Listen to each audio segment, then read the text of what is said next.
Hi everyone, welcome to Pareeksha Academy. இன்னைக்கு வீடியோல வந்து பாத்தீங்கன்னா நம்ம வந்து பிசிக்ஸ் சப்ஜெக்டோட கிராஷ் கோர்ஸ் ஸ்டார்ட் பண்ண போறோம். அதாவது நம்ம கொஞ்ச நாளைக்கு முன்னாடி வந்து பிசிக்ஸ் சப்ஜெக்டோட ஒர்க் பிளான் கொடுத்துருந்தோம். ஸோ ஒர்க் பிளான்ல வந்து என்ன கொடுத்துருந்தோம்னா 16 டேஸ்ல அந்த பிசிக்ஸ் அப்படின்ற சப்ஜெக்டை கம்ப்ளீட் பண்ணிடலாம் அப்படின்னு சொல்லிட்டு நிறைய பேருக்கு டவுட் இருந்தது. பிசிக்ஸை எப்படி 16 நாள்ல கம்ப்ளீட் பண்றது, இது பாசிபிளா அப்படின்னு நிறைய பேருக்கு கொஸ்டின் இருந்தது. அந்த கொஸ்டினோட பதிலோட தான் வந்திருக்கேன். என்ன அப்படின்னா, நம்மளால பிசிக்ஸை 16 டேஸ்ல கம்ப்ளீட்டா கவர் பண்ண முடியும், ஈச் நூக் அண்ட் கார்னரோட. அதாவது ஆம், இந்த வீடியோஸை நீங்க கம்ப்ளீட்டா பாக்குறீங்க, இந்த 16 டேஸ் கிராஷ் கோர்ஸை வந்து ஃபாலோ பண்றீங்க அப்படின்னா நீங்க எந்த ஒரு புக்கையும் படிக்க தேவையில்லை, எந்த ஒரு மெட்டீரியல்ஸையும் டவுன்லோட் பண்ணி அங்கங்க மார்க் பண்ணி படிக்க தேவையே இல்லை. நான் பேசுறத நான் சொல்றத நீங்க கவனிச்சாலே போதும், உங்களால பிசிக்ஸ் சப்ஜெக்டை கம்ப்ளீட்டா கவர் பண்ண முடியும். I swear that. அடுத்து வந்து பாத்தீங்கன்னா உங்களுக்கு வந்து பிசிக்ஸ்ல வந்து எந்தெந்த டாபிக் ரொம்ப முக்கியம், என்ன கொஸ்டின்ஸ் முக்கியம், இந்த கொஸ்டின் கேட்டாங்கன்னா அதுக்கு என்ன பதில் எழுதணும், இந்த மாதிரி எல்லா கேள்விகளுக்கான பதிலும் இந்த கிராஷ் கோர்ஸ்ல கவர் ஆகும். So don't miss these series. So அதுக்கு முன்னாடி நான் உங்களுக்கு சொல்ல வேண்டியது என்ன அப்படின்னா, எங்க சேனலை இது வரைக்கும் சப்ஸ்கிரைப் பண்ணாதவங்க சப்ஸ்கிரைப் பண்ணிடுங்க. நாங்க போடுற வீடியோஸ் எல்லாம் இம்மீடியட்டா உங்க நோட்டிபிகேஷன் பார்க்கு வரணும் அப்படின்னு நீங்க நினைச்சீங்கன்னா சப்ஸ்கிரிப்ஷனுக்கு பக்கத்துல இருக்க பெல் ஐகான் பிரஸ் பண்ணுங்க. ஸோ ஃபர்ஸ்ட் நம்ம பார்க்க போற டாபிக் என்னன்னா ஹீட். ஹீட்ல வந்து நம்ம என்ன சப்ஹெட்டிங் ஃபர்ஸ்ட் கவர் பண்ண போறோம் அப்படின்னு பார்த்தீங்கன்னா, sources of heat. What are all the sources of heat? So heat அப்படின்ற ஒரு விஷயம், வெப்பம் அப்படின்ற ஒரு விஷயத்த வந்து நம்ம எப்போ ஃபர்ஸ்ட் ஃபீல் பண்ணோம் அப்படின்னா, சூரிய கதிர்கள்ல இருந்து தான் ஃபர்ஸ்ட் நம்ம ஃபீல் பண்ணோம். ஸோ சூரியன் தான் வந்து பாத்தீங்கன்னா ஹீட்டோட first and very biggest source அப்படின்னு கூட சொல்லலாம். சூரியன் தான் வந்து பாத்தீங்கன்னா வெப்பத்தோட சேர்த்து ஒளிக்கதிர்களையும் கொடுக்கும். அதாவது வெளிச்சத்தோட சேர்த்து வெப்பத்தையும் கொடுக்குற ஒரே சோர்ஸ் வந்து சன். அடுத்ததான் நம்ம பார்க்க போற சோர்ஸ் வந்து combustion. What is mean by combustion அப்படின்னு பாத்தீங்கன்னா, ஏதாவது ஒரு மெட்டீரியலை எரிக்கிறதுனால வர்றதுதான் கம்பஷன். அதாவது அந்த எரிக்கிற ப்ராசஸ்க்கு பேர் தான் கம்பஷன். இப்ப நம்ம வந்து விறகு கட்டையை எரிக்கிறோம் அப்படின்னு சொன்னா ஒரு ஹீட் ஃபார்ம் ஆகுது இல்லையா? அந்த ஃபயர் கேம்ப் எல்லாருமே அட்டன் பண்ணியிருப்பீங்கன்னு நினைக்கிறேன். ஸோ அதெல்லாம் என்னது? அதுதான் வந்து சோர்சஸ் ஆஃப் ஹீட். இப்போ ஒரு பெட்ரோலையோ இல்லைன்னா ஒரு கெரோசினையோ ஒரு டீசலா இருக்கட்டும், இல்லைன்னா ஒரு எண்ணெயா இருக்கட்டும், அதெல்லாம் எரியிறப்ப நமக்கு என்ன டெவலப் ஆகுது அந்த இடத்துல? ஹீட் டெவலப் ஆகுது. So combustion is a process of heat. அடுத்து வந்து பாத்தீங்கன்னா ஃப்ரிக்ஷன். ஃப்ரிக்ஷன் அப்படின்றது வந்து பாத்தீங்கன்னா அதுக்கு முன்னாடி நம்ம போயிடலாம், கற்காலத்துக்கு போயிடலாம். கற்காலம் ஏன் பேர் வந்துச்சு அப்படின்னா, ரெண்டு சிக்கி முக்கி கல்ல உரசுறப்பதான் ஹீட் வந்துச்சு. அதாவது நெருப்பு அப்படின்ற ஒரு விஷயத்த ஆதி காலத்து மனுஷன் அப்பதான் கண்டுபிடிச்சான். அப்ப ஏதாவது ஒரு சர்ஃபேஸை உரசுறப்போ வந்து பாத்தீங்கன்னா ஹீட் கண்டிப்பா டெவலப் ஆகும். ஏதாவது ஒரு மெட்டீரியலை நம்ம தேய்ச்சிட்டே இருங்க, நம்ம கையவே தேய்ச்சி பாருங்களேன், நம்ம கை வந்து கொஞ்சம் ஹீட்டை ஃபீல் பண்ணும். So friction between two materials, two substances develop heat. So அடுத்த நாலாவது சோர்ஸ் என்ன அப்படின்னு பார்த்தீங்கன்னா எலக்ட்ரிசிட்டி. எலக்ட்ரிசிட்டி எப்படி ஹீட்டோட சோர்ஸ் ஆகும் அப்படின்னு நிறைய பேருக்கு டவுட்டா இருக்கலாம். அதுக்கு நம்ம வீட்டில் இருக்கிற திங்ஸ் தான் அதோட பதில். Water heater. ஸோ நம்ம ஸ்விட்ச் போட்டோடனே வாட்டர் ஹீட்டர் ஆன் ஆகுது. சோர்ஸ் ஆஃப் ஹீட்னு கூட சொல்லலாம். என்னன்னா த்ரூ எலக்ட்ரிசிட்டி நம்ம என்ன பண்றோம்னா ஹீட்டை டெவலப் பண்றோம் அப்படின்னு சொல்லலாம். ஸோ அயன் பாக்ஸா இருக்கட்டும், தண்ணி சூடு பண்ற கெட்டிலா இருக்கட்டும், இது எல்லாமே எலக்ட்ரிசிட்டி இல்லாம ஒர்க் ஆகாது. எலக்ட்ரிசிட்டி பாஸ் ஆகிறதுனால அந்த இடத்துல என்ன டெவலப் ஆகுதுன்னா ஹீட் டெவலப் ஆகுது. ஸோ ஃபிஃப்த் பாயிண்ட் வந்து பார்த்தீங்கன்னா டெம்பரேச்சர். ஸோ டெம்பரேச்சர் அப்படின்னு பார்த்தீங்கன்னா நம்ம பாடியில வந்து டெம்பரேச்சர் இன்க்ரீஸ் ஆகுறப்போ நம்ம பாடியில ஒரு என்ன பண்றோம், ஒரு ஹீட்டை வந்து நம்ம ஃபீல் பண்றோம். So temperature is also a source of heat. So totally வந்து பார்த்தீங்கன்னா சோர்ஸ் ஆஃப் ஹீட் வந்து 5 என்னென்ன அப்படின்றத ஆரம்பத்துல இருந்து பார்த்துருவோம். சன், அடுத்து வந்து கம்பஷன் ப்ராசஸ், மூணாவது வந்து பார்த்தீங்கன்னா ஃப்ரிக்ஷன், நாலாவது எலக்ட்ரிசிட்டி, அஞ்சாவது டெம்பரேச்சர். ஸோ நெக்ஸ்ட் நம்ம பார்க்க போற டாபிக் வந்து ஹீட்டோட ப்ராப்பர்ட்டிஸ். ஹீட் டெஃபினெட்லி இது ஒரு எனர்ஜி, இது ஒரு மேட்டர் கிடையாது, இது ஒரு திங் அப்படின்னு நம்ம சொல்ல முடியாது. இது ஒரு energy. Heat is a energy. இதுக்கு வந்து எந்த ஒரு ஸ்பேஸுமே கிடையாது. இது வந்து இந்த ஸ்பேஸ்ல அடக்கம், அந்த ஸ்பேஸ்ல அடக்கம் நம்மளால சொல்லவே முடியாது. எப்படி காத்து எல்லா இடத்துலயும் இருக்கோ சேம் அஸ் தட் ஹீட்டும் எல்லா இடத்துலயுமே இருக்கும். இதுக்கு வந்து வெயிட் கிடையாது. ஹீட் அப்படின்றது வந்து பாத்தீங்கன்னா ஒரு கினெட்டிக் எனர்ஜி, கைனெட்டிக் எனர்ஜி அப்படின்னு சொல்லுவாங்க. ஸோ இதை வந்து எப்படி நம்ம மெஷர் பண்றோம் அப்படின்னு சொன்னாங்கன்னா ஜூல்லையும் மெஷர் பண்ணலாம், கேலரிஸ்லையும் மெஷர் பண்ணலாம். இன்னொன்று வந்து செல்சியஸ், ஃபேரன் ஹீட், இந்த மாதிரி எந்த ஒரு யூனிட்ல வேணாலும் மெஷர் பண்ணலாம். எஸ்ஐ யூனிட் அப்படின்னு சொல்லணும்னா அதை ஜூல்ஸ்ல சொல்லலாம், இல்லைன்னா கலோரிஸ்ல சொல்லலாம். அடுத்து வந்து மெஷரிங் ஃபேக்ட்ஸை பத்தி நான் உங்களுக்கு சொல்லி ஆகணும். என்ன அப்படின்னா, ஒரு விஷயத்த வந்து தொட்டு பார்க்கறதுனால இது இவ்வளோ சூடா இருக்கா, அவ்வளோ சூடா இருக்கும் அப்படின்னு சொல்லிட்டு நம்மளா ஒரு மைண்ட்ல ஒரு வேல்யூவை ஃபிக்ஸ் பண்ணிட்டு மெஷர் பண்ணக்கூடாது. அடுத்து வந்து பாத்தீங்கன்னா தண்ணியை வந்து அடுப்புல வச்சுட்டு தண்ணி ஃபார் எக்ஸாம்பிள் வாட்டர் எடுத்துக்கோங்க. வாட்டர் அடுப்புல இருக்கிறப்போ நம்ம வந்து அதை மெஷர் பண்ணி பார்த்து தப்பு. ஸோ அது வந்து கான்ஸ்டன்டா ஒரு டெம்பரேச்சர் ரீச் ஆனதுக்கு அப்புறம் அதுக்கப்புறம் அதை மெஷர் பண்ணலாம். ஸோ மெஷர் பண்றதுக்கு நம்ம தெர்மோமீட்டர் மட்டும்தான் யூஸ் பண்ணணும். ஸோ நம்ம டச் பண்றதுனாலயோ இல்ல வந்து நான் ஃபீல் பண்றேன் இதுல இவ்வளோ டெம்பரேச்சர் இருக்கும் அப்படின்னு நம்ம சொல்றதுனாலயோ அந்த அவ்வளோ டெம்பரேச்சர்ல இருக்காது. ஸோ இந்த ஃபேக்ட்ஸ் வந்து ஹீட்டை மெஷர் பண்றப்போ ரொம்ப ரொம்ப முக்கியமான பாயிண்ட்ஸ் நம்ம மைண்ட்ல வச்சுக்கணும். ஸோ திரும்ப சொல்றேன் என்ன அப்படின்னா, ஒரு மெட்டீரியலை டச் பண்றதுனால இது இவ்வளோ டெம்பரேச்சர் இருக்கும் அவ்வளோ டெம்பரேச்சர் இருக்கும்னு நம்ம சொல்றது தப்பு. இன்னொன்று வந்து பாத்தீங்கன்னா அதுல வந்து சூடு ஏறிட்டே இருக்கிறப்போ இன்னும் அதிகமான டெம்பரேச்சர் அதால கொடுக்க முடியும். ஏன்னா ப்ராசஸ் இஸ் ஆன். அப்படி இருக்கிற டைம்ல வந்து நம்ம வந்து தெர்மோமீட்டர் வச்சு மெஷர் பண்ணி இது இவ்வளோ இருக்கு இனிமேல் இவ்வளோ ஆகும் அப்படின்ற மாதிரி நம்ம வந்து ஒரு ஃபோர்காஸ்டிங் பண்றது தப்பு. ஸோ மெஷர் பண்றதுக்கு நம்ம தெர்மோமீட்டர் தான் யூஸ் பண்ணணும். இது வந்து மெஷரிங்கான ஒரு ஃபேக்ட்ஸ். அடுத்து டெம்பரேச்சர்னா என்ன? ஸோ டெம்பரேச்சர் அப்படின்றது வந்து சூடா இருக்கிறது மட்டும் தான் டெம்பரேச்சரா? கண்டிப்பா கிடையாது. அது வந்து சில்லா இருக்கிறதுக்கும் பேரு டெம்பரேச்சர் தான். ஸோ அதிகமான டெம்பரேச்சரை நம்ம ஹீட்னு சொல்றோம். இதே டெம்பரேச்சர் வந்து கம்மியாகிறப்போ அவங்க என்ன சொல்றோம்? கோல்டுன்னு சொல்றோம். இல்லைன்னா சில்னஸ் அந்த மாதிரி சொல்றோம். ஸோ அதே மாதிரி வந்து பார்த்தீங்கன்னா எஸ்ஐ யூனிட் வந்து ஜூல்ஸ்ல சொல்லலாம், கலோரிஸ்ல சொல்லலாம், கெல்வின்ல சொல்லலாம், எதுல வேணாலும் சொல்லலாம். அதே மாதிரி செல்சியஸ்ல நம்ம சொல்றோம். நம்ம வந்து ஃபீவரா இருக்கும் அப்படின்னு சொன்னா நம்ம என்ன சொல்றோம்? Celsius 98 degree Celsius 100 degree Celsius அப்படின்னு சொல்றோம். சில பேர் வந்து பாத்தீங்கன்னா ஃபாரின் கண்ட்ரீஸ்ல ஃபாரன் ஹீட்ல சொல்லுவாங்க. இந்த டெம்பரேச்சர் அப்படின்றது வந்து பாத்தீங்கன்னா எப்படி சொல்றாங்க அப்படின்னா அதோட ஹீட்டோட மூவ்மெண்ட். ஸோ ஹீட் வந்து கூடிட்டே போகுது அப்படின்னு சொன்னா அது வந்து ஹையர் டெம்பரேச்சர், அதாவது வந்து ஹீட்டுக்கு வந்து ரெப்ளிகாவாகும். இதே வந்து கம்மியாயிட்டே போச்சு அப்படின்னு சொன்னா அது வந்து சில்னஸ், அதுக்கு வந்து ரெப்ளிகாவும் சொல்லுவாங்க. ஸோ ஹீட்டோட ஃப்ளோ தான் வந்து அது சில்லுன்னு இருக்கா இல்ல வந்து இது ஹாட்டா இருக்கா அப்படின்னு டிசைட் பண்ற ஒரு ஒரு கீ.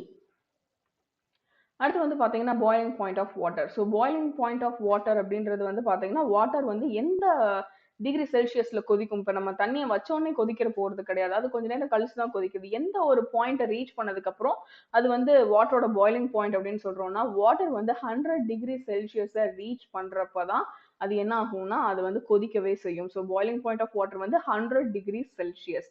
அதே மாதிரி எப்போ வந்து ஐஸ் கியூப்ஸ் ஆகும், அதாவது எப்போ வந்து தண்ணி வந்து ஃப்ரீஸ் ஆகும் அப்படின்னு பார்த்தீங்கன்னா 0 டிகிரி செல்சியஸ்ல தான் ஃப்ரீஸ் ஆகும். இது வந்து ரொம்ப ரொம்ப முக்கியமான கேள்வி. Boiling point of water 100 degree Celsius, water எப்போ ஃப்ரீஸ் ஆகும் அப்படின்னா 0 டிகிரி செல்சியஸ். ஸோ இந்த ரெண்டு கேள்வியும் வந்து பார்த்தீங்கன்னா ஹீட்டை பொறுத்த வரைக்கும் வெரி வெரி இம்பார்ட்டன்ட் கொஸ்டின். அடுத்து வந்து நான் உங்களுக்கு ரொம்ப நாள் கண்டுபிடிச்சு நான் உங்களுக்கு ஒன்று கொண்டு வந்திருக்கேன். என்ன அப்படின்னா ஒரு நாளைக்கு வந்து இந்த இயர் ஆஃப் 1922, ஸோ 1922ல வந்து ஏரோட டெம்பரேச்சரை மெஷர் பண்ணாங்க. ஸோ ஃபர்ஸ்ட் என்ன பண்ணியிருக்காங்கன்னா ஆப்பிரிக்கால லிபியா அப்படின்னு சொல்லிட்டு ஒரு இடம் இருக்கு இல்லையா, அங்க வந்து மெஷர் பண்ணி பார்த்திருக்காங்க. ஸோ ஏரோட டெம்பரேச்சர் என்ன இருக்குன்னா 59 டிகிரி செல்சியஸ் இருக்கு. 59 டிகிரி செல்சியஸ் இருந்திருக்கு. அடுத்து வந்து பாத்தீங்கன்னா என்ன பண்ணிருக்காங்கன்னா உலகத்திலே வந்து ரொம்ப கோல்டஸ்டான டெம்பரேச்சர் எங்க இருக்கும்னா அண்டார்டிகால தான் இருக்கும். ஸோ அண்டார்டிகால மெஷர் பண்ணி பார்த்திருக்காங்க. ஸோ அப்போ வந்து பாத்தீங்கன்னா -89 டிகிரி செல்சியஸ் இருந்திருக்கு. ஸோ அப்போ வந்து அவங்க யோசிச்சிருக்காங்க, அதாவது எல்லாமே ஒரே வேர்ல்டுக்குள்ள இருக்குதான், அண்டார்டிகாவும் சரி ஆப்பிரிக்காவும் சரி ஒரே ஒரே உலகத்துல தான் இருக்கும். அதாவது சேம் சேம் பிளேஸ் எர்த் அப்படின்றதுல தான் இருக்கும். பட் ஒரு இடத்துல வந்து பாத்தீங்கன்னா +59 டிகிரி செல்சியஸும் ஒரு இடத்துல -89 டிகிரி செல்சியஸும் இருக்கு. ஸோ அப்பதான் அவங்க யோசித்து பார்த்திருக்காங்க என்ன அப்படின்னா பிளஸ் அப்படின்றது வந்து பாத்தீங்கன்னா டெம்பரேச்சர் கூட கூட அந்த இடம் வந்து ஹாட் ஆகும், டெம்பரேச்சர் குறையும். அதாவது மைனஸ் டிகிரிக்கு கீழே போகுது அப்படின்னு சொன்னா அது ரொம்ப ரொம்ப கோல்டாவும் இருக்கிற ரீஜன் அப்படின்னு கண்டுபிடிச்சாங்க. அடுத்து வந்து கண்டுபிடிச்சது தான் வாட்டரோட freezing point. So freezing point அப்படின்றது வந்து பாத்தீங்கன்னா 0 டிகிரி செல்சியஸ். வாட்டர் எப்போ ஃப்ரீஸ் ஆகும், அதாவது ஐஸ் கியூப் ஆகும் அப்படின்னு பாத்தீங்கன்னா 0 டிகிரி செல்சியஸ். அடுத்து வந்து பாத்தீங்கன்னா நம்ம பாடியோட நார்மல் டெம்பரேச்சர் வந்து பாத்தீங்கன்னா 37 டிகிரி செல்சியஸ். ஓகேவா? ஸோ இந்த கேள்வியும் நமக்கு ரொம்ப ரொம்ப முக்கியம். என்ன அப்படின்னா நம்ம நார்மல் பாடியோட டெம்பரேச்சர் வந்து 37 டிகிரி செல்சியஸ். எப்போ வந்து நம்ம உடம்பு வந்து ரொம்ப சில்லுன்னு ஃபீல் பண்ணுவோம், அந்த டெம்பரேச்சரை வந்து சில்லுனா இருக்கு அப்படின்னு நம்ம எப்போ ஃபீல் பண்ணுவோம் அப்படின்னா 15 to 20 டிகிரி செல்சியஸை வந்து ஃபீல் பண்ணுவோம். ஸோ நம்ம வீட்லயே நம்ம ஏசி ஆன் பண்றோம் அப்படின்னா 30 டிகிரி செல்சியஸ்ல நம்ம அந்த அளவுக்கு சில்னஸ் வந்து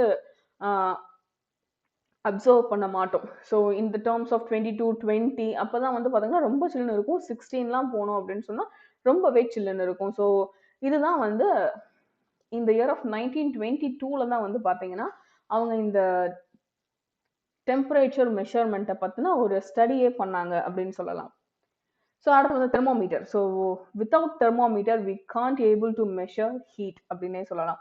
ஸோ தெர்மோமீட்டர்ல 2 டைப் இருக்கு. இதுவுமே முக்கியமான கொஸ்டின். 2 டைப் என்னென்ன அப்படின்னா கிளினிக்கல் தெர்மோமீட்டர், இன்னொன்று வந்து லேபரட்டரி தெர்மோமீட்டர். ஸோ கிளினிக்கல் தெர்மோமீட்டர்ல வந்து பாத்தீங்கன்னா ஸ்கேல் ரேஞ்ச் நமக்கு ரொம்ப முக்கியம். என்ன அப்படின்னா ஸ்கேல் ரேஞ்ச் வந்து பாத்தீங்கன்னா 35 டிகிரி செல்சியஸ்ல இருந்து 42 டிகிரி செல்சியஸ் வரைக்கும் இருக்கும்.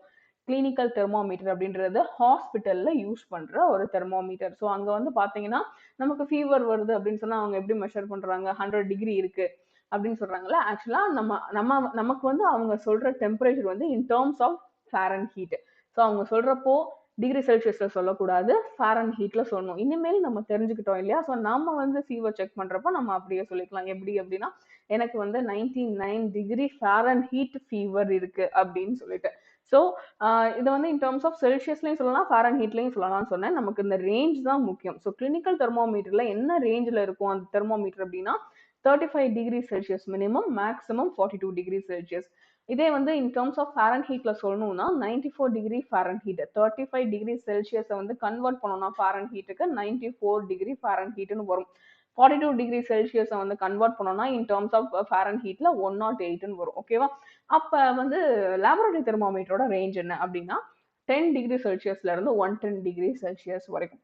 சரி, இதெல்லாம் இருக்கிறது போக தெர்மோமீட்டர்ல ஏன் மெர்க்குரி யூஸ் பண்றாங்க அப்படின்னு சொன்னா அதுலதான் வந்து பாத்தீங்கன்னா லோ ஸ்பெசிபிக் ஹீட் கெப்பாசிட்டி இருக்கு. தட்ஸ் வை நம்ம வந்து மெர்க்குரியை வந்து தெர்மோமீட்டர்ல யூஸ் பண்றோம். இதுவுமே ரொம்ப ரொம்ப முக்கியமான கேள்வி. ஸோ நான் இந்த ஒரு ஸ்லைட்லயே நிறைய கேள்வி சொல்லியிருக்கேன். என்னென்னா what are all the types of thermometer? First one, clinical தெர்மோமீட்டரோட ரேஞ்சஸ் என்ன இன் டர்ம்ஸ் ஆஃப் டிகிரி செல்சியஸ்லையும் தெரிஞ்சிருக்கணும், இன் டர்ம்ஸ் ஆஃப் ஃபாரன்ஹீட்லையும் தெரிஞ்சிருக்கணும். அப்புறம் வந்து லேபரட்டரி தெர்மோமீட்டரோட ஸ்கேல் ரேஞ்ச் என்ன, ஏன் வந்து மெர்க்குரியை யூஸ் பண்றாங்க? ஏன்னா மெர்க்குரிக்கு வந்து லோ ஸ்பெசிபிக் ஹீட் கெப்பாசிட்டி இருக்கிறதுனால தான் தெர்மோமீட்டர்ல மெர்க்குரி யூஸ் பண்றாங்க. பாருங்க ஒரு ஸ்லைட்ல எத்தனை கொஸ்டின் கவர் ஆகுதுன்னு. அடுத்து வந்து சில இம்பார்ட்டன்ட் திங்ஸ் இந்த ஹீட்டை பேஸ் பண்ணி என்னெல்லாம் கொஸ்டின் கேட்கலாம் அதுதான். ஸோ என்ன அப்படின்னா உங்களுக்கே தெரியும், இப்போ ஐஸ் நம்ம பாடியோட டெம்பரேச்சர் உங்களுக்கு தெரியும். ஸோ நம்ம பாடியோட டெம்பரேச்சருக்கு வந்து பார்த்தீங்கன்னா ஒரு ஐஸ் கியூபை வந்து வைக்கிறோம் அப்படின்னு சொன்னா சீக்கிரமாவே என்ன ஆயிரும், மெல்ட் ஆயிரும். நம்ம கை மேல வைக்கிறப்போ மெல்ட் ஆகும். இதே வந்து மறுபடியும் ஃப்ரீசர் மேலே வைங்க, அதுக்கு வந்து பார்த்தீங்கன்னா அந்த அளவுக்கு டக்குன்னு மெல்ட் ஆகாது. So based on the fact என்ன அப்படின்னா டெம்பரேச்சர் கூட கூட என்ன ஆகும்னா லிக்விட் வந்து எக்ஸ்பேண்ட் ஆகும். ஸோ அதே ப்ராப்பர்ட்டி தான் எங்க யூஸ் ஆகுதுன்னா தெர்மோமீட்டர் அண்ட் மெர்க்குரியில. ஸோ நான் என்ன சொல்ல வரேன் அப்படின்னா நம்ம பாடி கொஞ்சம் ஹீட்டான பாடி அப்படின்னா ஐஸ் கியூபை வச்சோன்னே என்ன ஆகுது, மெல்ட் ஆக ஆரம்பிச்சிருது. அதாவது லிக்விட் வந்து எக்ஸ்பேண்ட் ஆக ஆரம்பிச்சிருது. இதே வந்து கூலிங் ப்ராசஸ் அப்படின்னா அதாவது ஃப்ரீசருக்குள்ள வைக்கிறோம் அப்படின்னா அது என்ன ஆகுது, லிக்விட் கான்ட்ராக்ட் ஆகுது. இப்போ உங்களுக்கு புரியுதா? ஹீட் அப்படின்னா லிக்விட் எக்ஸ்பேண்ட் ஆகும், கூலிங் அப்படின்னா லிக்விட் வந்து கான்ட்ராக்ட் ஆகும். ஓகேவா? அடுத்து வந்து பாத்தீங்கன்னா ஹீட் ஃப்ளோல வந்து சாலிட் என்ன ஆகும்னா கண்டக்ஷன் ப்ராப்பர்ட்டி இருக்கும். லிக்விட்ஸ் அண்ட் கேசஸ்ல வந்து கன்வெக்ஷன் ப்ராப்பர்ட்டி இருக்கும். மீடியமே இல்லை அப்படின்னா ரேடியேஷன். ஓகேவா? அடுத்து வந்து குட் கண்டக்டர்னா என்ன, பேட் கண்டக்டர்னா என்ன, அதுதான். குட் கண்டக்டர் அப்படின்னா மெட்டீரியல் வந்து என்ன பண்ணும்னா ஹீட்டை வந்து அது வழியா அலோ பண்ணும், அதாவது பாஸ் ஆகிறதுக்கு அலோ பண்ணும், ஃப்ளோ ஆகிறதுக்கு அலோ பண்ணும். ஸோ அப்படி இருந்தது அப்படின்னா அதுதான் good conductor. So based on the heat தான் ஒரு மெட்டீரியல், அதாவது ஒரு மெட்டல் வந்து பாத்தீங்கன்னா குட் கண்டக்டரா பேட் கண்டக்டரா அப்படின்னு இது பண்றது. ஸோ அதனால வந்து பாத்தீங்கன்னா அதனால குட் கண்டக்டர் அப்படின்னா வந்து பாத்தீங்கன்னா மெட்டல்ஸ் அண்ட் நான் மெட்டல்ஸ் தான் நம்ம என்னன்னு சொல்றோம், குட் கண்டக்டர் அப்படின்னு சொல்றோம். அடுத்து வந்து பாத்தீங்கன்னா பேட் கண்டக்டர்.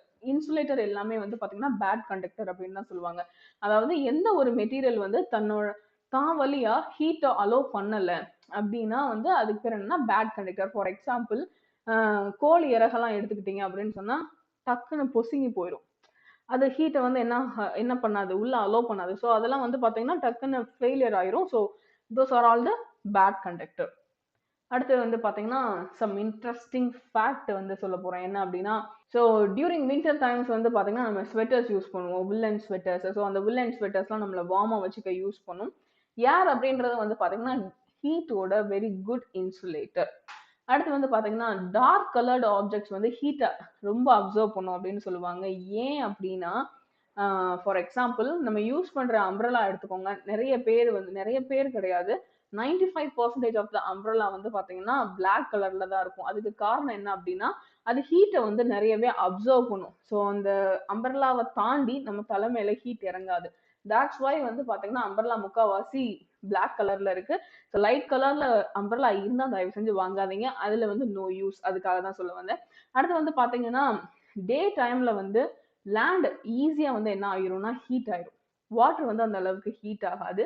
அதே மாதிரி பாத்தீங்கன்னா காத்து வந்து பாத்தீங்கன்னா லேண்டை விட அதிகமா சூடாகும். அதுதான் முக்கியம். ஸோ அந்த வெயில் காலத்துல வந்து பாத்தீங்கன்னா காத்து அடிச்சது, நம்ம ஒரு வெஹிக்கிள்ல பாஸ் ஆயிட்டு இருக்கோம் அப்படின்னா அந்த காத்து நம்ம மேல உரசிட்டு போறதே அந்த அளவுக்கு அனலா இருக்கும். ஸோ வந்து லேண்ட் வந்து டே டைம்ல ரொம்ப ஹீட் ஆகும். அதை விட அதிகமா ஏர் வந்து ஹீட் ஆகும். அதை தான் நான் சொல்லணும்னு நினைச்சேன். அடுத்து வந்து பாத்தீங்கன்னா டியூரிங் நைட் டைம் இல்லைன்னா வந்து பாத்தீங்கன்னா வின்டர் டைம்ல வந்து பாத்தீங்கன்னா லேண்ட் சீக்கிரமாவே சில்லுன்னு ஆயிரும். அதே மாதிரி வாட்டர் சில் ஆகிறதுக்கு லேண்டை கம்பேர் பண்றப்ப இன்னும் கொஞ்சம் அதிகமான டைம் எடுக்கும். நான் சொல்றது புரியும்னு நினைக்கிறேன்.